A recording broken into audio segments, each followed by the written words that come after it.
दुनिया का सबसे घना जंगल अमेज़न, जहां सूरज की रोशनी भी जमीन तक पहुंचने की हिम्मत नहीं करती, जहां हवा में रहस्य है, पेड़ों के बीच डर और धरती के नीचे सोने का इतिहास दबा है। सदियों पहले अमेज़न के घने जंगलों में एक ऐसा शहर था, एल डोराडो, जिसे सोनों का शहर कहा जाता था।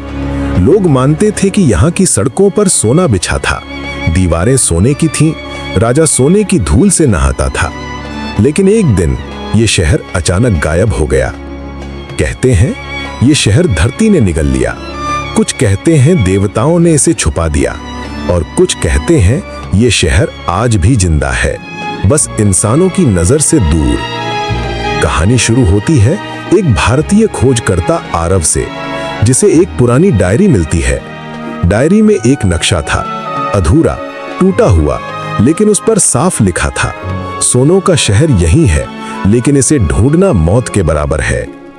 आरव अमेज़न पहुंचता है, जहां पेड़ इतने ऊंचे कि आसमान भी छोटा लगे, जहां हर कदम पर कोई अनदेखा खतरा छुपा है। जहरीले मेंढक, शिकारियों जैसे पेड़, सांपों के जाल और रहस्यमयी आवाजें। जंगल के अंदर उसे मिलते हैं टापिरा जनजाति के लोग, जो कभी बाहरी लोगों से बात नहीं करते। लेकिन जब वे आरव के हाथ में वही छोटा सा चिन्ह देखते हैं जो उनकी प्राचीन कहानियों में था, वे उससे कहते हैं, सोनों का शहर कोई खजाना नहीं, एक श्राप है। वहां केवल वही पहुंचता है जिसे शहर बुलाता है। फिर भी आरव आगे बढ़ता है। गहरे जंगल में वो देखता है पेड़ों पर अजीब निशान, चट्टानों पर सोने की परत और नदी के नीचे चमकती सुनहरी रेत।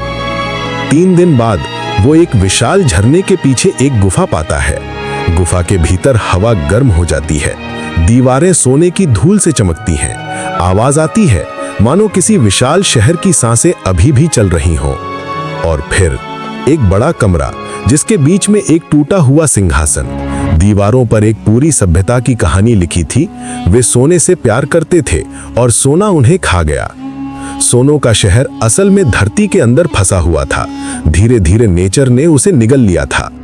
आरव खोज लेता है वो जगह जहां आज भी धरती के नीचे लाखों टन सोना दबा पड़ा है, लेकिन बाहर निकलते हुए उसे एहसास होता है शहर ने उसे जाने दिया, क्योंकि उसने लालच नहीं दिखाया। कहानी खत्म होती है इस लाइन से, कभी कभी दुनिया के सबसे बड़े खजाने हमारी पहुंच से बाहर ही अच्छे लगते हैं, क्योंकि हर चमकता हुआ सोना हमारे लिए नहीं होता।